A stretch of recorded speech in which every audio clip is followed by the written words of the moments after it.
సంస్కృతి సంప్రదాయాలకు ఎంతో పెద్దపీట వేస్తూ ఎంతోమంది కళాకారులను తీర్చిదిద్దిన డాక్టర్ నారాయణ గారు మనతో ఉన్నారండి. ఆయనతో మనం మాట్లాడదాం. నమస్తే అండి. గురువు గారు, మన ఈ కళా సమ్మేళనం చేయడానికి ఒక మోటో ఏంటి? కళా సమ్మేళనం ద్వారా మన ఐడియా ఏంటంటేనమ్మా, మనకి ఇప్పుడు వీళ్ళు బయట చెప్పాను కదా, 4,000కి 5,000కి ఒక సర్టిఫికేట్ కొనుక్కుంటున్నారు.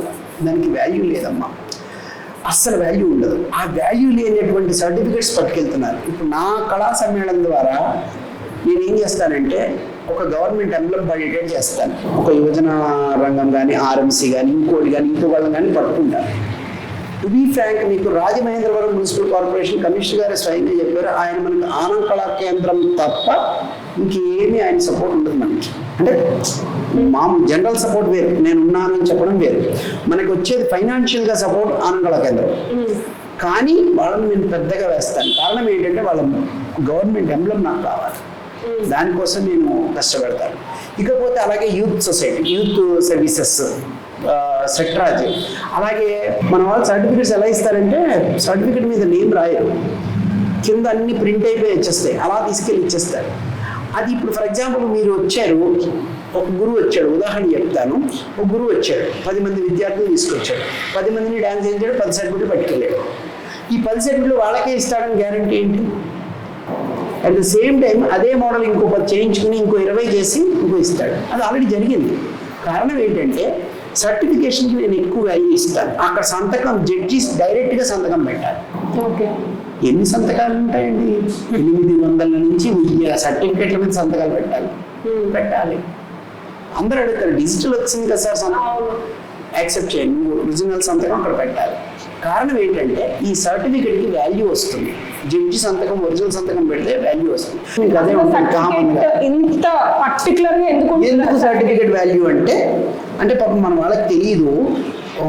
మనకి గవర్నమెంట్లో బాలా అవార్డ్స్ అని ఉంటాయండి. బాలా అవార్డు తర్వాత యూత్ అవార్డ్స్ అని ఉంటాయి. అలాగే ఇంకా పైకి వెళ్ళిన కొద్దీ చాలా అవార్డ్స్ ఉన్నాయి. స్పోర్ట్స్ కోటాలో ఎన్ని ఉన్నాయో అన్నీ మన కల్చరల్ కోటాలో ఉన్నాయి. వీళ్ళకి ఎవ్వరికీ తెలియదు. స్పోర్ట్స్ కోటాలాగా కల్చరల్ కోటా ఉంటుంది. కల్చరల్ కోటాలో ఎవరికి కాదండి, నాకు కూడా నాలాంటి వాళ్ళకి చాలా మందికి తెలియదు. స్పోర్ట్స్ కోటాలో ఎన్ని అంటే, ఈవెన్ మీరు ట్రైన్లో జర్నీ చేయాలి. నేను లాస్ట్ ఒక 4 years అయిపోయింది, కరోనా రావడంగా 4 years బ్యాక్ చెప్తున్నాను. ట్రైన్లో విత్ రిజర్వేషన్ 450 రూపాయలకి సిమ్లా తీసుకొచ్చాను ఒక మనిషిని. 450 విత్ బెర్త్ 75% కన్సెషన్. అంటే 100 రూపాయలు ఉన్నటువంటి టికెట్ 25 రూపాయలకి వస్తుంది. 75 రూపాయలు కన్సెషన్ ఇస్తాడు. గవర్నమెంట్లో ఉంది. మన వాళ్ళకి తెలియడానికి ముందు గురువుకి తెలిస్తే శిష్యుడికి తెలుస్తుంది, ముందు గురువుకే తెలియదు. ఇది ప్రాబ్లం. గురువుకి తెలిస్తే నాకు తెలుసు, ఇప్పుడు నేను ఇప్పుడు తిరుపతి వెళ్ళాలి, నేను రిజర్వేషన్ కొడితే సెకండ్ ఏసీలో నాకు కన్సెషన్ ఉంది. ఎప్పుడుంది నాకు? As a good artist, as a audition నాకు ఒక గ్రేడ్ ఆర్టిస్ట్ అయ్యి ఉంటే నాకు ఇస్తారు. మామూలు వాళ్ళకి ఇవ్వరు కదా, అందుకని వాళ్ళకి తెలియదు కాబట్టి వాళ్ళు దాన్ని పక్కన పెట్టేస్తారు. అది తెలిస్తే ఏమవుతుంది, వీడి గ్రేడ్ ఆర్టిస్ట్ కాదు అని తెలిసిపోతుంది. అంటే చిన్న ఉదాహరణ ఇక్కడ ఇంకా క్లారిటీ ఇస్తాను. ఎస్పీబీసీలో నాదనీరాజనం అని వస్తుంది ఎవ్రీ డే. నాదనీరాజనం అనేటటువంటి కార్యక్రమం మనకి ఈ చుట్టుపక్కల ఎవ్వరూ లేరు చేసేవాడు. నేను అప్పటి చేస్తాను. గ్రేడ్ ఆర్టిస్ట్ మాత్రమే ఇస్తారు. గ్రేడ్ ఆర్టిస్ట్ ఇస్తాడు కాబట్టి అక్కడ మన వాల్యూ. ఇప్పుడు ఇది నేను చెప్పినా వాళ్ళకి అర్థం కావాలి. నేను చెప్పే ప్రయత్నం కూడా నేను చేయలేదు. కారణం ఏంటి, నేను చెప్పుకుని నేను మోటివేట్ చేయాల్సిన అవసరం నాకు లేదు. నాకు బిజినెస్ అవసరం లేదు. నేను చెప్పేది మన ధర్మం కాపాడబడాలన్నదే నా సిద్ధాంతం. కాబట్టి నేను మోటివేట్ చేసి ఇప్పుడు అందరి బిజినెస్ పాడు చేయాల్సిన అవసరం నాకు లేదు. కాబట్టి నేను చెయ్యను. కానీ నాదనీరాజనం చేయాలంటే ఇది ఒక వ్యవస్థ ఉంది. మేము అక్కడికి వెళితే మా యొక్క ట్రీట్మెంట్ ఎలా ఉంటుంది అంటేనేమో, ట్రైన్ దిగంగానే ఒక టీటీడీ బస్సు వస్తుంది. పిల్లల్ని, నన్ను, ఎవరైతే వచ్చారో వాళ్ళందరినీ కొండ మీదకి తీసుకెళ్ళి ఒక అద్భుతమైనటువంటి ఒక గెస్ట్ హౌస్ ఇస్తుంది. గెస్ట్ హౌస్ ఇచ్చి వాళ్ళకి ఉండమంటారు. బ్రేక్ఫాస్ట్ మళ్ళీ కార్ వచ్చి తీసుకెళ్ళి టైంకి 8 కల్లా తీసుకెళ్ళి పద్మావతిలో మంచి అద్భుతమైనటువంటి టిఫిన్ పెట్టిస్తుంది. మళ్ళీ మధ్యాహ్నం వచ్చి లంచ్ టైం 12:30 మళ్ళీ పద్మావతిలో మంచి అద్భుతమైనటువంటి భోజనం పెట్టిస్తుంది.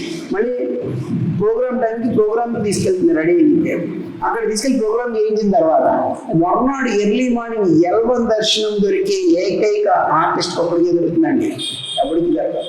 ముఖ్యమంత్రి డైరెక్ట్ గా L1 దర్శనం చేసుకుంటాడు, ప్రధానమంత్రి చేసుకుంటాడు, హోంమంత్రి చేసుకుంటారు, మినిస్టర్లు అందరూ చేసుకుంటారు, గవర్నర్లు చేసుకుంటారు.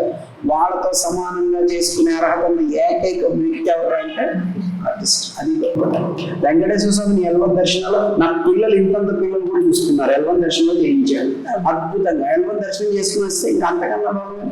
సో L1 దర్శనం ఉన్న ఏకైక రూట్ ఏదంటే సంగీతం.